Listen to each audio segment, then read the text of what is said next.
우리는 두 개의 달력을 사용하고 있습니다. 다 아는 것처럼 음력과 양력을 쓰죠. 그래서 우리는 음력 1월 1일을 새해 첫 달 첫날을 설날이라 하여서 우리는 어제 그제 설날 명절을 보냈습니다. 근데 우리나라만 설날이 있는 것이 아니라 다른 나라도 우리나라와 같은 설날 같은 명절이 있다고 합니다. 우리가 다 아는 것처럼 중국의 춘절도 이제 음력 1월 1일을 지냈죠. 또 몽골에는 차강사르라는 말로 설날을 지킨다고 합니다. 그 다음에 이제 베트남에는 뎃이라는 것으로 설날의 개념과 같다라고 그럽니다. 근데 인도에는 디왈리라는 그 설날이 있는데 그것은 10월이나 11월 달에 그때 새해를 지킨다고 합니다. 새해라고 여기고, 또 이란 같은 경우에는 노주라고 말을 하면서 3월 중순경에 새해로 여기서 설날 같은 개념으로 지낸다고 합니다. 그런데 이제 우리나라 최대 명절 설날의 기원은 역사적으로 정확하게 알 수는 없다고 얘기를 해요. 기원이 어떻게 시작됐는지를 알 수 없고 여러 설이 있는데 정확한 것은 정확하지 않다는 거죠. 그 기원 자체가. 그러나 우리나라 설날 같은 이스라엘 설날은 정확하게 오늘 본문에서 그 기원을 알려 하나님이 주십니다. 그것은 하나님이 새롭게 이스라엘 말을 위한 달력의 기원을 만들어 주셨는데 그 첫 달로 정하신 것이 그때 당시 애굽력으로 보면 3월 내지 4월이라고 얘기합니다. 그래서 애굽력의 기준으로 보면 3월 아니면 4월이 이스라엘에게는 새해 첫 달이 되는 것입니다. 그러니까 하나님이 정해 주신 첫 달에 이제 무슨 일이 있냐면 우리는 그 1월 1일을 설날 행사를 갖게 되는데 그것이 바로 이스라엘은 유월절이라는 행사가 생긴 거죠. 그리고 또 우리는 설날에 한 해에 대한 잘 살고 건강하게 하기 위해서 이제 설날에 덕담을 하죠. 서로가 덕담을 하는 이 설날 행사가 하나님께서 유월절로 인해서 이스라엘 백성에게 확실한 축복을 주셨다라는 것입니다. 그렇다면 유월절은 무엇일까요? 그것은 본문의 말씀대로 애굽의 장자의 죽음이라는 재앙이 오기 전에 집안에서 흠없는 1년 된 수컷 어린 양을 첫 달 10일에 준비하여 4일 후에 잡아서 살은 불에 구워 먹고 그 피는 집에 들어오는 문설주와 임방은 지금으로 말하면 문을 달 때 오는 그 테두리, 틀을 얘기합니다. 그 틀에 거기에다가 어린 양의 피를 바르는 것이죠. 이것으로 이스라엘 백성은 장자의 죽음을 넘어가게 되는 것이죠. 그래서 결국 어린 양이 이스라엘의 장자의 죽음을 막아주는 희생 제물이 돼서 그 어린 양 피 안에 있는 사람들을 살린 것입니다. 이 어린 양은 누구를 의미합니까? 우리가 다 아는 것처럼 그 어린 양은 우리 주 예수님이시죠. 어린 양의 피와 같은 예수님의 피와 예수님이 십자가에서 우리 위에 생명 던지시는 희생으로 말미암아 우리의 온갖 죄와 저주와 사망과 지옥에서부터 구원받아 하나님 앞에 의롭다함을 얻고 그리고 하나님 앞에 영생을 가진 자가 되었다라는 것입니다. 그러므로 이 유월절은 예수님의 십자가의 죽으심을 예표하는 사건이죠. 그리고 이스라엘에서는 가장 최대의 명절인 것입니다. 자, 그렇다면 유월절의 축복은 도대체 무엇일까요? 이스라엘에 있어서 유월절의 축복은 두 가지인데 첫 번째는 유월절에 어린 양의 피해 보호를 받은 집안에 있는 가족은 온 애굽의 장자의 죽음이 있는 가운데서도 죽음의 재앙이 넘어가는 축복이 나타나게 되었다라는 것입니다. 장자의 죽음이라는 것은 인간의 가장 최대의 재앙이죠.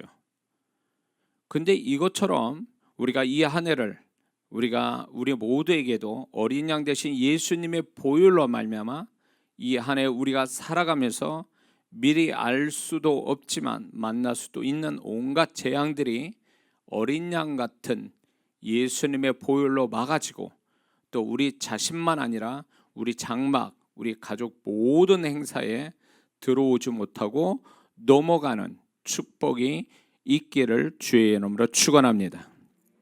6월절의 두 번째 이스라엘의 축복은 이겁니다. 6월절의 역사로 말미암아 드디어 이스라엘 백성이 그동안 애굽에서 매이고 묶인 저주와 같은 종로로 타는 이 저주와 괴롭힘들이 끊어지는 축복이 나타나게 되었다라는 것입니다. 6월절로 말미암아 이스라엘 백성들이 이제 400년 애굽의 종살이에서 해방되는 날이 바로 이 6월절 사건입니다. 이것은 오늘날 우리에게, 우리 자신과 우리 가족도 우리 가정도 이 6월절의 역사로 말미암아 이제 그동안 매이고 묶인 것, 괴롭힘 당한 것, 종되게 하는 것들이 이 안에 살아가면서 다 끊어지는 축복이 있어야 될 줄을 믿습니다. 있기를 주의 이름으로 축원합니다. 근데 이스라엘 백성은 6월절의 축복 말고 6월절로 인해서 두 가지 축복이 더 연속적으로 오게 되었습니다. 그것은 두 가지가 축복이 6월절 다음에 두 가지가 축복이 연속으로 오는데, 그 한 가지는 이런 겁니다.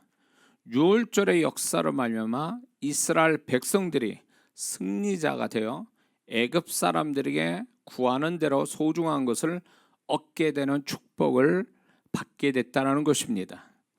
이제 35절 36절에 가보면 이스라엘 자손이 모세의 말대로 하여 애굽 사람에게 금은 폐물과 의복을 구하며 여호와께서 애굽 사람으로 백성에게 은혜를 입히게 하사 그들이 구하는 대로 주게 하셨으므로 그들이 애굽 사람의 물품을 취하였더라, 이렇게 말씀하고 있습니다.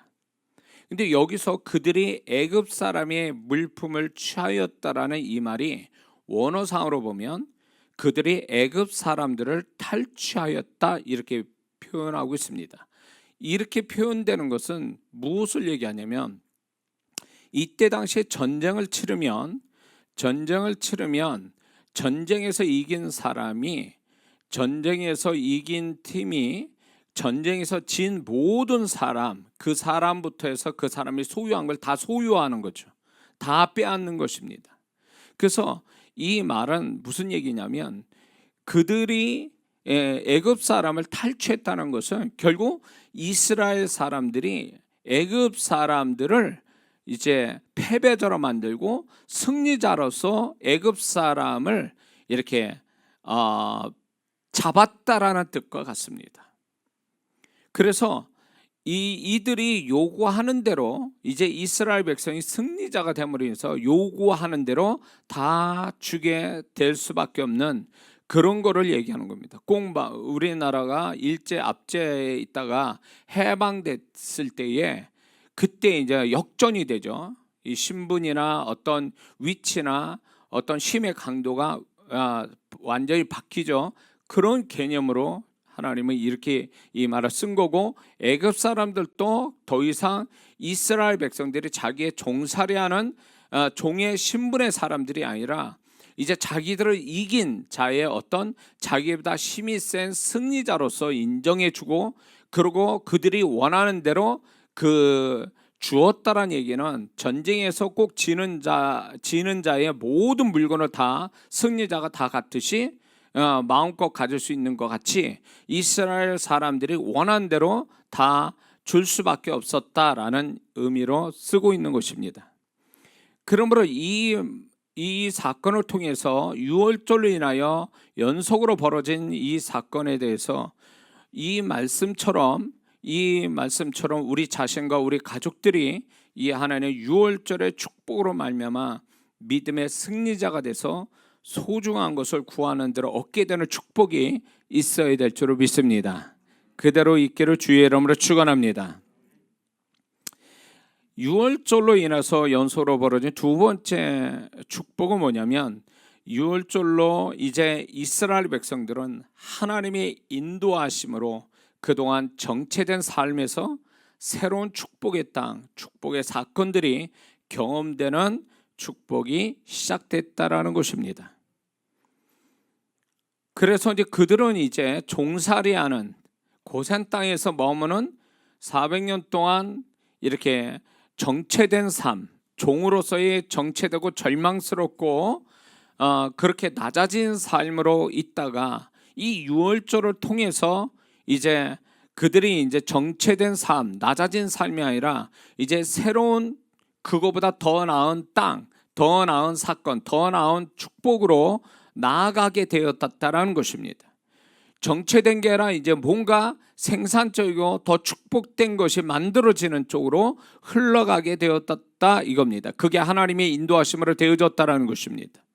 그러므로 이 유월절에 우리가 이 유월절의 축복 우리가 믿음으로 우리가 받아들일 때에 이 한 해 정말 이 이스라엘 백성들처럼 정말로 이제 정체된 삶, 정체된 어떤 생활이 아니라 이제는 그것이 이제 하나님께서 새로운 땅, 새로운 사건, 새로운 축복들로 나아가게 되는 역사가 우리 모두에게 있어야 될 줄로 믿습니다. 있기를 주의 이름으로 축원합니다. 그런데 이 유월절에 어린 양 같은 우리 예수님으로 말미암아 우리 자신뿐만 아니라 우리 가정 모두가 이 한 해 이제 살아가는 가는데 축복의 연속을 받기 위해서 두 가지 하나님이 이스라엘 백성들에게 두 가지를 말씀하고 계세요. 두 가지를 얘기하시는데 그거는 뭐냐면 첫 번째는 어린 양의 피를 문설주 임방에 바르는 것뿐만 아니라 그 집안에서 어린 양의 살을 구워 먹으라고 말씀하고 있습니다. 그냥 피만 바르는 게 아니라 어린 양을 구워서 먹으라고 말씀합니다. 그러면 어린 양의 살은 도대체 우리에게 오늘날 무엇을 우리에게 영적으로 무엇을 의미하는가? 그것은 예수님의 살은 곧 우리의 하나님의 말씀이요 또한 그것은 그분의 마음이라는 사실을 잊지 말아야 됩니다.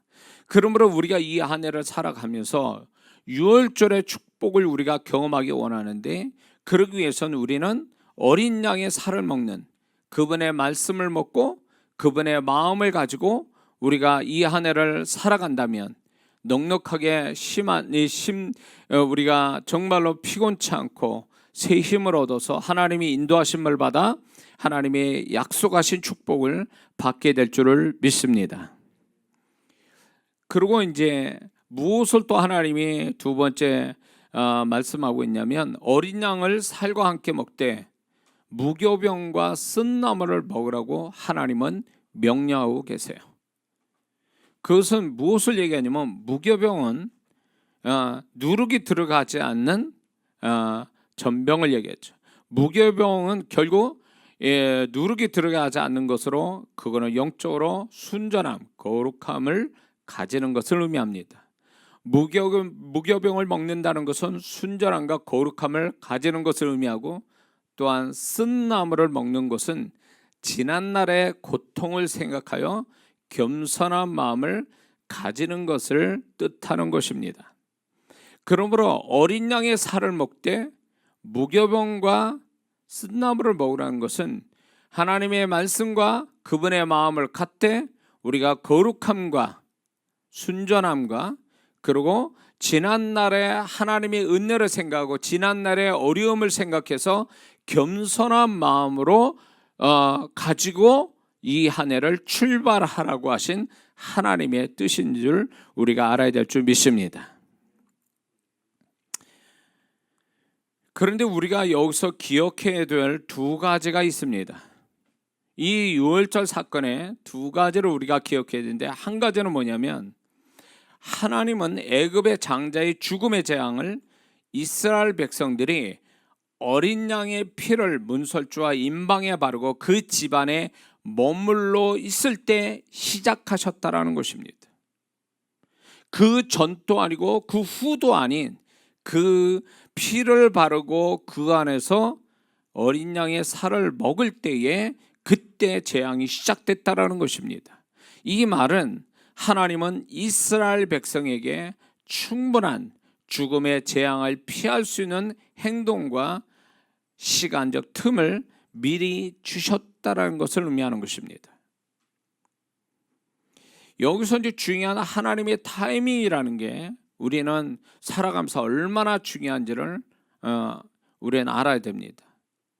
하나님께서는 반드시 우리가 이 한 해 살아가면서 재앙을 만나기를 원치 않냐고 피할 수 있는 틈을 주시기를 원하시는데, 그 틈이라는 게 결국 피할 수 있는 시간적 여유를 주시는 거죠. 근데 많은 그리스도인들이 이거를 모른다는 것입니다.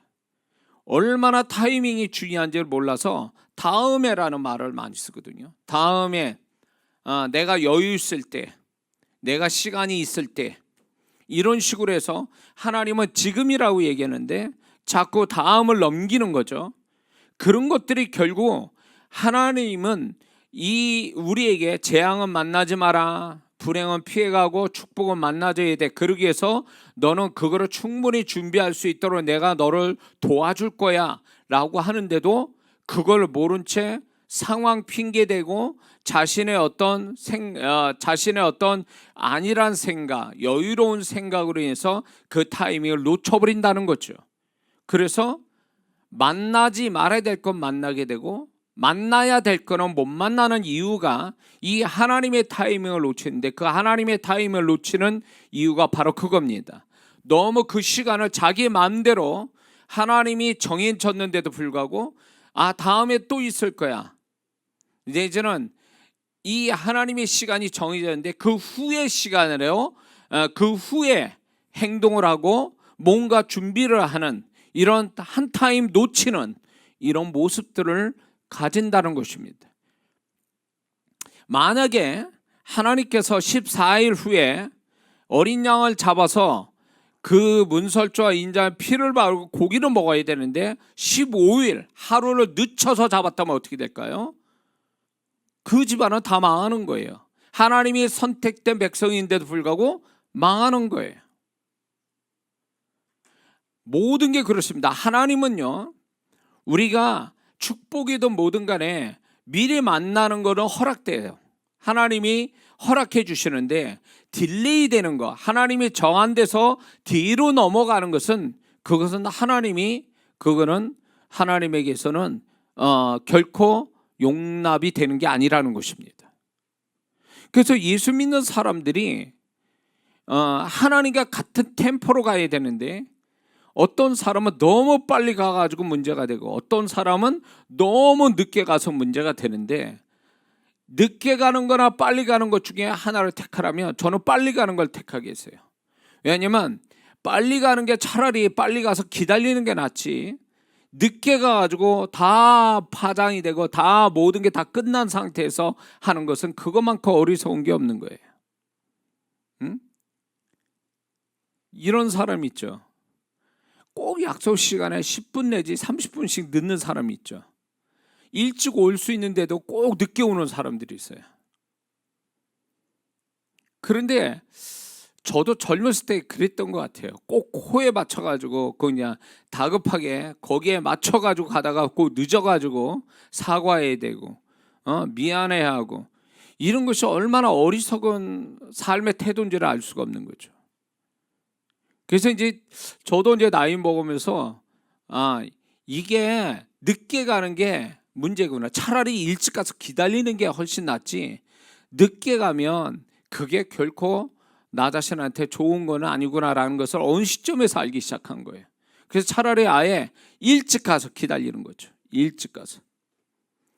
제가 뭘 준비를 해야 된다 그러면 미리미리 막 이렇게 준비하는 게 이제 어느 시점부터 그게 하나님으로부터 배운 것 같아요. 하나님께서 제 삶을 볼 때 어느 시점인가부터인가 제가 자꾸 뒤로 이렇게 늦춰서 가니까 하나님이 주신 은혜를 놓치는, 축복을 놓치는 걸 제가 몇 번 경험하고 나니까 이건 아니다.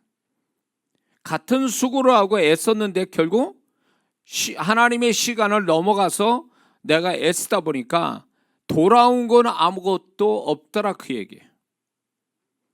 그래서 이게 하나님의 시간에서 좀 앞서서 있는 게 차라리 낫지 뒤에 가는 것은 아무것도 없다. 수고해도. 극단적인 게 바로 이 사건이에요.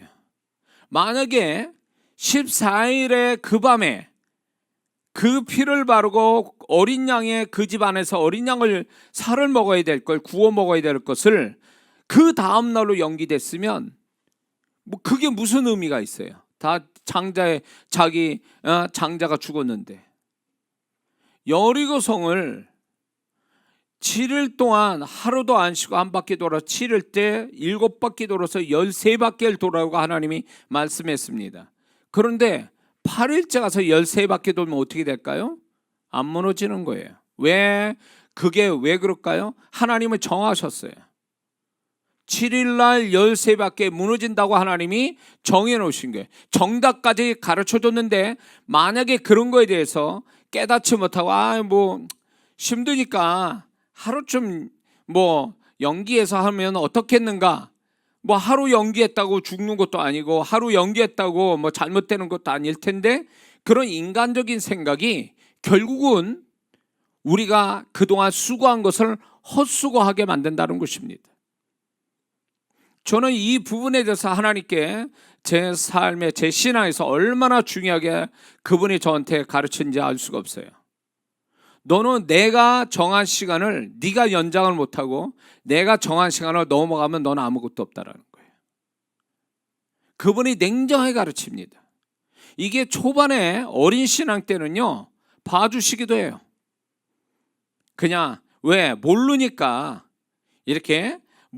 그럴 수도 있는데, 하나님이 어느 정도 하나님을 알고 자기 삶에 하나님이 함께 계신 것을 아는 자는요, 이 하나님의 타이밍을 놓치면 그것만큼 자신에게 손해가 되고, 하나님도 손해가 되는 게 뭐냐면 하나님의 계획이 상실된다는 거예요. 하나님의 계획이 깨진다라는 거예요. 자, 이스라엘 백성이, 고센 땅의 이스라엘 백성이 15일 후에 하루를 연장해서 어린 양의 피를 바르고 먹었다 그러면 이스라엘 온 고센 땅에 있는 장자는 다 죽는 거예요. 그러면 하나님의 계획이 깨지는 거예요. 그 장자를 통해서 하나님이 이루시고자 하는 것에 다 깨져버리는 거죠. 이스라엘의 장자를 통해서 이루시는 거. 예? 그처럼 우리가 하나님의 어떤 시간을 자기식으로 맞추거나 하나님의 시간을 모른 채 자기가 정하면서 간다든가 하나님의 시간을 알면서 딜레이 시킨다든가 그러면 그 사람은 헛수고할 가능성은 100%입니다. 근데 이 사람들은 하나님이 정해준 그 정답을 알려주신 대로 그대로 움직였다라는 것입니다. 그래서 그들은 그 어린 양의 피에 축복을 받게 되죠. 하나님은 이루기를 원하시는 거예요. 그들이 14일날 하나님의 말씀한 대로 딱 지켰을 때 그때부터 재앙이 시작됐다라는 거예요. 이것은 하나님께서 이 삶의 모든 것들을 믿는 자 중심으로 하나님이 만들어 가신다는 걸 얘기해 주는 거예요. 근데 믿는 자들이 하나님의 시간을 못 맞추고 가면 그 사람도 동일하게, 믿지 않는 자와 동일하게 당할 수밖에 없다는 걸 가르쳐 주시는 거예요. 그만큼 하나님께서 우리를 귀히 여기시고 지키신다는 하나의 사건이 바로 이겁니다. 그러므로 우리가 왜 세상 사람한테 손해보고 억울한 일 당하고 밑바닥을 가는가 할 때 그것이 여러 이유들이 있는데 그 중에 하나가 뭐냐면 하나님의 시간을 놓쳐가기 때문에 그렇습니다. 야, 너 지금 이거 준비해야 돼. 이렇게 해야 돼. 그래야 네가 준비만 내가 원한 대로 준비가 되면 너는 피해갈 거고 또 나머지 다른 사람이 어려움을 겪을 수도 있어. 내지는 네가 이때 준비하면, 네가 준비되면 상황이 어떻게 돌아가든 사람들이 너한테 어떻게든 나는 너를 축복할 거야. 이렇게 나오거든요. 근데 문제는 뭐냐면 내가 하나님 앞에 준비가 안 됐다라는 게 문제예요. 하나님이 준비할 시간을 줬는데 이 어린 양을 10일 있다가 4일 후에 잡아서 15일 넘기지 말고 14일 날 밤에 이제 모든 게 해결이 나야 되는데, 그러니까 이스라엘 백성들이 그 축복을 받지 않았습니까? 근데 우리는 그런 거를 모르고 막 넘기는 거죠. 상황에 핑계대고, 그러다 보니까 하나님의 계획과 축복들이 다 깨지는 거죠. 그러므로 우리는 하나님과 더불어 함께 사는데 우리가 알아야 될 게, 하나님이 나한테 어떤 여유와 어떤 준비할 틈을 주시는 것이 있는가 없는가를 좀 살펴볼 필요가 있다는 것입니다. 차라리 이렇게 하나님이 여리고성이나 이 유월절처럼 정확하게 날짜를 알려주시면 다 하겠죠. 그러나 오늘날 그렇지 못할 수도 있어요. 어려움은 있어요. 우리가 정확히 하나님의 날짜를 안 가르쳐 주시니까. 근데 그렇다고 해서 우리가 불리한 것만은 아니에요. 우리가 성실하게 신앙생활을 했다면, 그리고 기도 생활을 하고 있었다면, 하나님께서 분명히 그 사람이 영적인 감각에 깨어 있다면 하나님께서 그거를 알려주실 거라는 거죠. 분명히 알려주신다는 거죠. 그게 두 가지가 있어요. 하나님이 우리가 하나님의 어떤 그 시간을 맞춰가는 가장 그 중요한 두 가지가 뭐냐면 주의를 지키는 거예요. 이 주의를 지킴이 하나님의 시간을 만나는, 하나님의 시간을 맞춰가게 만드는 중요한 우리의 신앙이라는 걸 알아야 됩니다. 주의를 지키는 것. 주의를 지키는 것이 결국 앞의 시간에 대한 모든 하나님의 시간들을 맞춰주시는 하나님의 은혜가, 시간의 은혜가 주일에 있다는 거예요. 주일의 축복 중에 하나가 뭐냐면 시간의 축복이에요. 시간의 축복은 세 가지예요. 시간이 길게 어떤 그 사람의 생명을 길게 만들어준 축복이 시간의 축복의 하나고, 두 번째는 내가 무엇인가 할 수 있는 시간에 여유를 주는 시간의 축복이 두 번째고, 세 번째는 하나님의 타이밍을 만나는 축복이에요. 하나님이 정하신 그 나를 위한 정한 그 시간을 만나게 해주는 거, 이게 주일에서 오는 거예요. 그래서 이 주일을 지킨다는 것은 하나님 이 6월절의 14일 밤에 어린 양을 먹는 것과 같이 정확하게 하나님의 시간을 맞출 수 있는 은혜를 입을 수 있는 것이 주일이라는 것입니다. 주일이, 세상 사람은 주말이라고 그랬잖아요. 지금 이 주일을요. 그러나 우리는 주말은 토요일이고 주일은 이 한 주의 첫날이라는 걸 알아야 됩니다. 그러니까 많은 성도들이 이게 생각이 세상 구조로 가져서 분명히 주일의 첫날임에도 불구하고 주말로 내가 쉴 수 있는 마지막 시간이라고 생각하니까 주일을 이렇게 성실하게 못 지키는 거예요. 그러니까 이런 개념을 가지고 주일을 지키다 보니까 피곤한데 오늘 좀 쉬어야 되는데 이러면서 주일을 대충 지키지 않고 이렇게 하다 보니까 이 사람은 주일이 일주일의 마지막 시간으로 여기니까 월요일이 시작이 되는 줄 알아요. 월요일은 세상 사람이 말하는 첫날이고 믿는 자에겐 주일이 첫날이에요.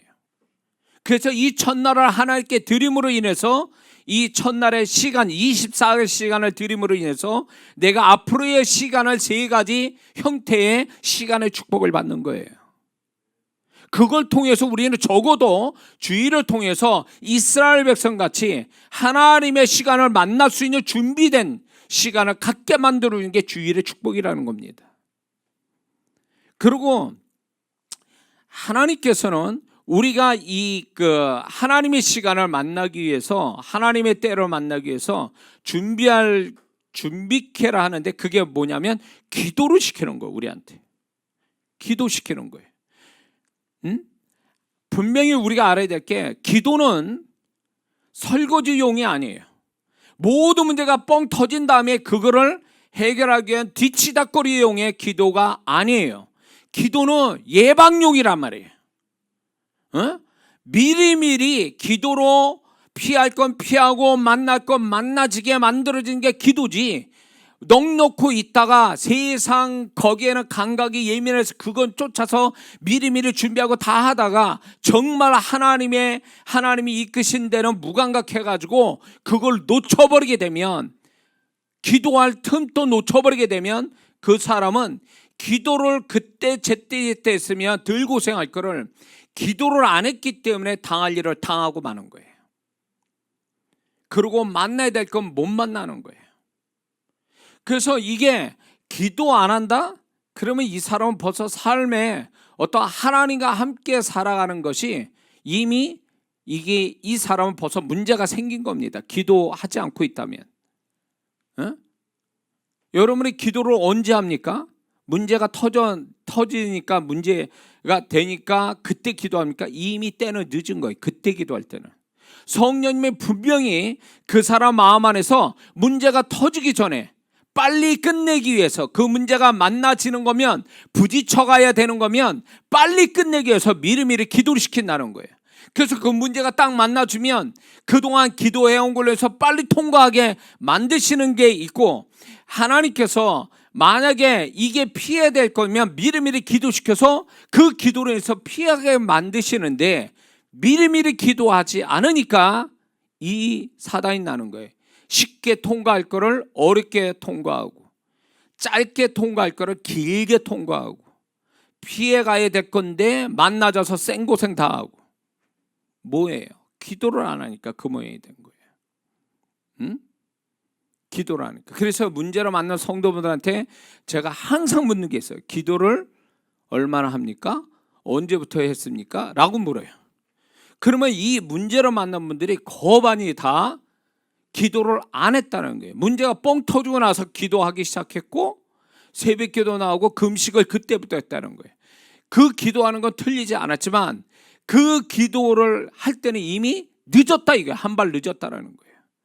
분명히 하나님께서 기도할 이전에 기도할 틈을 주셨는데 모르거나 알면서 게을러서 안 했다는 게 문제인 거예요. 에? 그러므로 우리 신앙이 영적인 감각을 가지고 사는 게 굉장히 중요해요. 혼적인 감각만 있어가지고 세상에서만 계속 거기에 민감하게 거기에 반응하고 살아가는 것은 어리석은 거예요. 예수 믿는 사람이. 물론 그런 감각도 있어야 되지만 영적인 감각, 하나님이 나에게 어떻게 하시는가, 어떻게 하시기를 원하시는가에 대한 이 영적 감각이 굉장히 필요하다는 걸 아셔야 됩니다. 이게 있어야 내 인생을 그분이 이끌어 가셔서 좋은 건 만나게 하고 안 좋은 건 피해 가려고 하는데, 그분의 그 나를 미리미리 그걸 어떻게 하라고 가르쳐 주는 것들에 대하여, 그리고 준비할 틈까지 다 주시는 거를 캐치하지 못하면 이 사람은 하나님과 같이 살지 못하고, 그리고 분명히 이 사람은 하나님이 주신 축복을 다 놓치고 가는 거예요. 애매한 하나님이 원하지도 않는 고난을 받고 살 수밖에 없다는 거죠. 예? 무슨 말인지 이해가 되십니까? 그러므로 최소한 주일은 지켜야 되는 거예요. 시간을 들여 하나님 앞에 주일을 지키고, 그리고 기도를 여러분들이 어느 정도 기도만 해보면 아무 일도 없는데도 불구하고 뭔가 불안하고 누가 떠오르고 무슨 일이 자꾸 생각이 나고, 그러면 그거 뭐예요? 기도하라는 사인이잖아요. 미리미리 뭔가 하나님이 아시고 앞일을 아시는 하나님께서 성령님을 통해서 우리한테 계시해 주는 거잖아요. 우리가 그쪽으로 조금만 관심과 의식이 있다면 그게 되는데 안 한다, 그 얘기예요. 에? 꼭 우리가 앉아서 기도해야만이 기도하는 게 아니라, 무시로 우리가 언제든지 방언 기도하면서 우리가 생활하다 보면 하나님이 인도하심이 있을 텐데, 기도를 안 하니까 그 기도 안 한 대가가 엄청난 거죠. 기도의 게으름이 세상에서 고생을 만드는 거예요. 믿습니까? 기도에 수고를 하는 자는 세상에서 덜 고생하고 살아요. 기도를 그만큼 게으르게 하니까 게으른 대가가 세상에서 그만큼 고생하는 거예요. 하나님은 우리가 기도해야만이 될 일이 있고 기도해야만이 덜 고생하고 살도록 하나님께서 우리 삶을 조정해 놨는데 기도를 안 한다는 것만큼은 그것은 결국 자기 자신이 고생하겠다고 하나님께 선포하는 것과 똑같다는 얘기입니다. 특히 문제가 앞으로 많을 사람, 아니면 큰 사명이 있는 사람, 아니면 큰 축복을 받을 사람들은요, 하나님이 미리미리 기도를 그만큼 많이 시킨다는 거예요. 왜? 그만큼의 기도 양이 있어야 그게 고난도 빨리 해결되고 축복도 받고 사명도 다 이룰 수 있는 자가 될 수 있기 때문에 그렇습니다. 그래서 기도 양의 차이는 있을지 몰라도 기도를 미리미리 시키는 것은 동일하다는 거죠. 그래서 나는 기도할 게 없는데요. 그러니까 방언 기도가 그래서 중요한 거예요. 한국말로 기도한들 내 의식 가지고 기도 제목을 갖는데 얼마나 되겠습니까 그게. 그러니까 하나님 앞에 방언 기도를 쉼 없이 생각 없이 그냥 일상에서 방언 기도만 해도 하루에 몇 시간씩 할 수 있는 거를, 그거를 세상 말하고 쓸데없는 말하고 아니면 침묵으로 그 시간을 보내고, 그러니까 기도할 수 있는 시간들을 다 놓치고 하는 거죠. 자, 몰아서 막 하루에 막 열몇세 시간씩 10시간 이상씩 기도하느니 하나님이 미리미리 기도시킬 때 하루에 1시간이라도 짬나는 대로 계속 기도하는 게 차라리 낫지. 그거 문제가 생겨가지고 그때부터 막 부지런 떨어가지고 기도한다고 열심히 낼 때는 이미 한 타임 놓쳐가는 거죠. 그거만큼 어리석은 게 없는 거예요 사실은. 꼭 문제가 터져야 그때부터 뭘 한다? 이것만큼 어리석은 사람이 없어요. 영적인 정말 진짜 내가 충분히 기도했는데도 발생이 된다면 그건 하나님이 통과하라는 얘기지, 기도를 안 해서도 아니에요 사실은. 근데 기도를 해야 될 때 안 해서 터져버린 것은, 그거는 어떤 것보다도 내가 기도를 해야 될 타이밍을 놓쳐서 기도하지 않은 게으름을 탓해야 돼요. 그 부분에 대해서. 그래서 이스라엘 백성을 하나님께서 그들이 정확한 하나님이 주어진 그 날짜대로 그렇게 함으로 인해서 하나님이 그 다음에 애굽에 재앙을 내리셨고, 그 재앙은 그들은 피해 넘어가게 된 거죠. 하나님은 믿는 자를 이렇게 해주기를 원하시는 거예요. 그러므로 올해 여러분들이 저와 이 영상을 참여하는 분들이 올해 살아가는 동안에 또 여러분의 가정에 하나님께서 이렇게 뭔가 미리 앞일을 하시고 사인을 주실 때 알아채서 준비를 충분히 해서 피할 거는 피하고 하나님이 축복할 거는 만나줘서 더 하나님의 은혜가 넘쳐야 될 줄을 믿습니다. 그러기를 주의 이름으로 축원합니다. 또 한 가지 우리가 이 사건을 통해서 기억해야 될 게 뭔 줄 아십니까? 이스라엘 백성들이 어린 양의 피만 바르는 게 아니라 그 피만 아니라 그 안에 가족들이 어린 양을 먹으라고 그랬는데, 이 어린 양을 먹으라는데 개인 한 사람이 먹으라는 게 아니라 1년 된 어린 양을 잡아서 먹으라고 그랬는데, 그때 당시에 1년 된 어린 양은 좋게 한 가족당 10명을 계산해서 이거를 하나님이 말씀한 거예요. 그러므로 이 1년 된 어린 양을 먹으라는 것은 최소한 10명이 그 안에서 보호를 받고 축복이 될 것을 주님이 말씀해 주고 있다는 것입니다. 그러므로 적어도 10명이 어린 양의 피의 축복을 받을 수 있음을 계시하고 있다는 것입니다. 이것은 한 사람만이 아니라 그 사람으로 관계된 가족들 최소한 10명 정도를 같은 축복을 주시기를 원하시는 하나님의 마음이 여기서 나타난 거예요. 아예 식구가 모자라면 뭐라 그럽니까? 이웃의 사람도 불러서 먹으라고 그랬잖아요. 10명이 안 되면 이웃에 있는 사람이 오게 해서 10명을 채워서 먹이라, 그 얘기예요. 이 얘기는 하나님께서 사도행전 16장 31절에도 주 예수를 믿으라, 그리면 너와 내 집이 구원을 얻으리라. 너만이 아니라 너의 집, 단체적으로 공동체 관계된 사람 최소한 10명 정도는 하나님이 동일한 축복을 주기 원하시는 하나님의 마음이 여기서 신약과 구약에서 나타내주고 있는 것입니다. 그러므로 올 한 해 우리가 적어도 우리 자신만 아니라 우리와 관계된 가족들, 가까운 사람들 적어도 10명 하나님이 동일한 축복을 나와 함께 같이 나누기를 원하시는 것이 하나님의 뜻이기 때문에 우리는 적어도 나 외에 같이 축복받은 우리 가족들, 내 가까운 사람들을 기억하면서 그 사람들을 기도해주고 그 사람들의 축복을 또 빌어줄 수 있는 우리 모두가 되어야 될 줄 믿습니다. 그러므로 우리가 무엇보다도 이 한 해 우리 성도들 또 영사로 참여하는 모든 성도들의 가족들, 가까운 사람들이 적어도 10명이 예수님의 보혈로 구원받는 축복이 있기를 주의 이름으로 축원합니다. 올 한 해 우리가 살아가면서 6월절의 이 축복, 그 축복은 나만의 축복이 아니라 우리 공동체, 내가 머물고 있는 공동체, 적어도 나하고 가까이 있는 사람의 10명의 구원해 주시고 축복해 주기 원하시는 것에 대해서 우리가 하나님의 마음을 가지고 그래서 그 영혼을 끝까지 한 해 동안 놓치지 않고 기도 속에서, 마음에서 기도 속에서 붙잡고 반드시 구원시키는 구원의 축복을 주는 우리가 되어야 될 줄 믿습니다. 뿐만 아니라 우리 성도 또 영사를 참여하는 성도들 모든 가족 또 가까운 사람들이 6월절로 인하여 온갖 재앙이 넘어가고 온갖 매임과 묶임이 다 풀어지고 소중한 것을 얻게 되고 새로운 축복의 땅과 축복의 사건들이 연속적으로 있기를 주의 이름으로 축원합니다.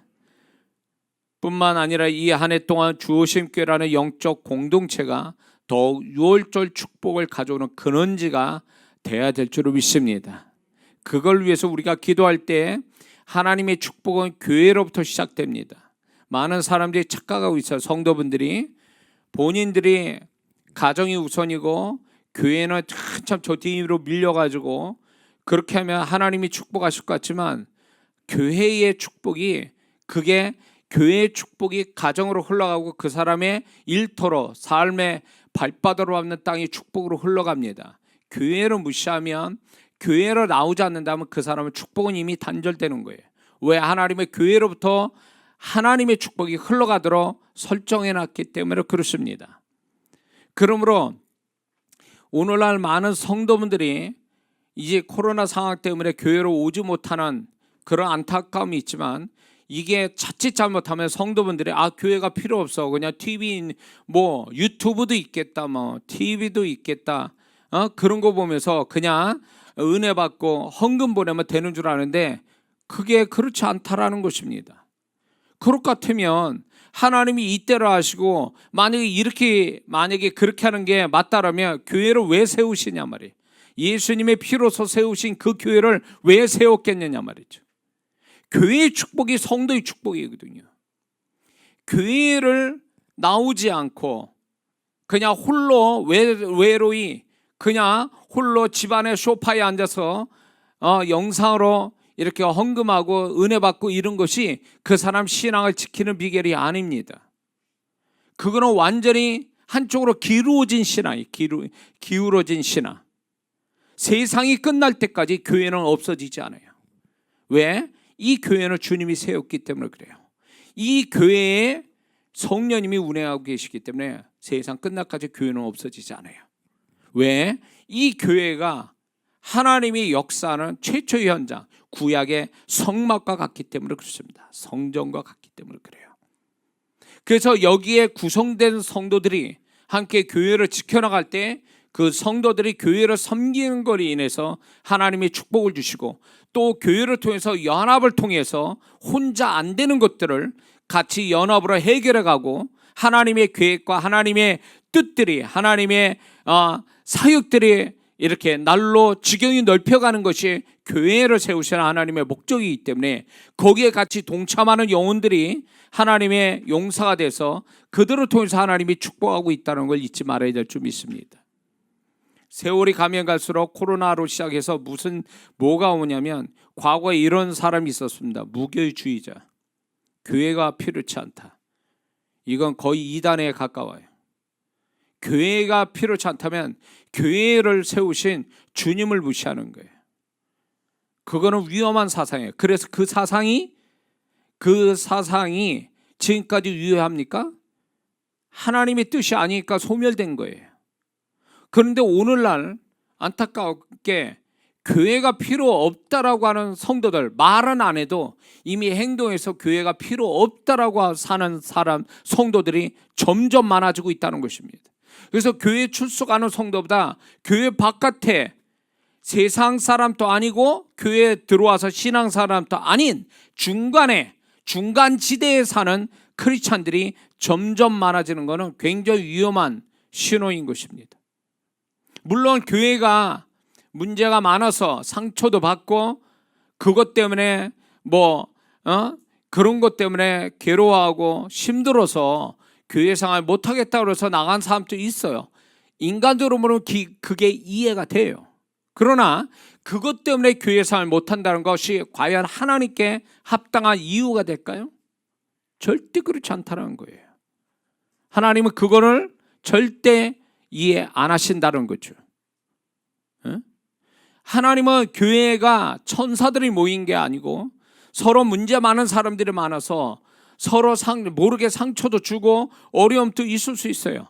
그러나 그런 속에서도 하나님은 그 사람들을 또 치유해 주시고 또 그런 가운데 화해도 되고 그런 가운데 연합도 또 한 발짝 더 가까이 가고 이런 하나님의 또 그 다음에 오시는 하나님의 은혜와 축복들이 있는데 이걸 버리고 교회는 다 그 목사로부터 시작해서 다 그러면서 그거에 대해서 무시하고 상처받았다고 그러면서 교회를 불신하고 이런 것은 그 성도한테는 유익되지 못하는 거예요. 하나님이 절대로 그 영혼을 축복되지 못한다는 걸 알아야 됩니다. 결국 가서 본인이 축복받았습니까? 교회를 안 다녀서 그렇게 교회가 다 문제가 많은 교회를 그렇게 있어서 나는 안 다닙니다. 난 차라리 나 혼자 조용히 신앙생활 하겠습니다 라는 것이 과연 건강한 신앙이냐 말이에요. 초대교회 예루살렘도 그렇고 고린도 교회도 문제가 많았어요.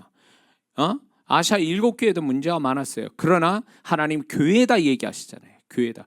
성령이 교회를 향하여 하신 말씀을 들을지어다. 성령께서 교회에서 운행하시며 교회의 문제를 지적하시고 고치시기를 원하시고 고치시는 그분의 은혜가 또 있잖아요. 교회에다 얘기하셨지 개인에다 얘기를 안 했단 말이에요. 근데 개인 신앙으로 그렇게 가는 것이 합당하지 않다. 건강한 신앙은 아니다. 사단의 밥 되기 쉽다라는 거죠. 그리고 그 내면의 축복이라는 것은 존재값이 높아지는 신앙은 결국 자신의 문제를 발견하고 또 많은 사람과의 성도들 교회 안에서의 성도 간의 관계 속에서 그런 것들을 극복하고 이겨가고 주님의 마음으로 감당하고 이런 가운데 존재값이 높아지지 남한테 상처 주기도 싫고 받기도 싫다고 그러면 그 사람의 존재값은 교회 들어올 때 그 존재값 그대로 죽을 때까지 가는 거예요. 그게 하나님의 뜻이냐는 거예요. 하나님 뜻 아니에요. 하나님은 우리가 구원받은 다음에 죽는 순간이 가장 존재값이 높은 상태에서 죽어야 그 죽음이 존귀한 거고 하나님이 기뻐하는 죽음이 되지. 구원 딱 받은 다음에 그 존재값을 가지고 교회 다니기 싫다, 교회 문제가 많아서 교회 안 다닌다 라고 해가지고 교회 집안에서만 성경책 읽고 그렇게 한다면 그 사람이 과연 그 존재값이 높아지겠습니까? 자기가 성경 지식 아는 것이 그 사람의 존재값입니까? 자기 내면이 깎여지고 깨어지고 자기 부인이 되고 이런 게 그냥 되는 거냐고. 교회 생활을 통해서 성도 간에 부딪히면서 또 삶의 문제를 가지고 해결하면서 같이 성도들이 그런 가운데 존재값이 높아지지 저절로 되겠느냐 그 얘기예요. 나는 그런 성도들 보면 불안해요. 왜냐하면 착각하고 있는 거예요. 성경 자체를 이렇게 교회를 세우신 하나님의 뜻 자체를 다 무시해버리는 거기 때문에 그래요. 그거는 올바른 신앙이 아니에요. 극복이 돼야지 피해서 답 나오는 건 아니에요. 정말 이단 교회, 죄를 짓게 만드는 교회가 아닌 이상에 교회에 문제는 있어요. 서로가 부딪히면서 어려움이 있을 수 있으나 그런 거를 기도해주고 또 참아주고 주님의 마음 가지고 이걸 이겨가는 이런 가운데 내 존재값도 높아지고 거기서 주님의 음성도 듣고 주님의 다루심도 경험하고 이렇게 해서 여러모로 합력하여 선을 이루어가는 게 하나님 뜻이지, 이걸 저걸 보기 싫다고 해서 교회 안 나간다? 그거는 문제가 많죠. 왜 이야기가 나온지 모르겠지만 혹 이 영상 예배를 참여하는 분 중에 그런 분이 있다면 교회 나가세요. 그거는 옳지 못해요. 자, 그리고 우리는 우리가 이 유월절 축복, 오늘 제가 이 설교를 하고 싶었어요. 왜냐하면 이 설교가 예언적으로 하고 싶었던 거예요. 왜냐하면 우리는 새해를 맞이했고 이 새해 축복, 첫 달의 새해, 첫날의 이 설날이 유월절과 같기 때문에 우리 이 말씀을 듣는 우리 성도들이 오늘날 이 이스라엘의 유월절 축복이 우리에게 동일하게 임하여 이 한 해 살아가는 동안에 이 유월절 축복이 그대로 나타나기를, 그래서 말씀이 실상이 되기를, 성경의 사건은, 성경의 말씀은 성경 속에만 있는 게 아니라 오늘 그 말씀을 믿는 자에게는 그대로 오늘날 우리에게 실상을 만들어 주시는 말씀 아니냐 말이에요. 그래서 듣는 여러분들, 또 영상으로 참여해서 이 설교를 듣는 분들이, 저는 예언적 말씀으로 이 말씀을 믿음을 가지고 예언적으로 말할 때 듣는 여러분들이 다 이 말씀이 실제로 실상이 되어 유월절에 축복을 받는 우리 모두가 되어야 될 줄 믿습니다. 기도하겠습니다.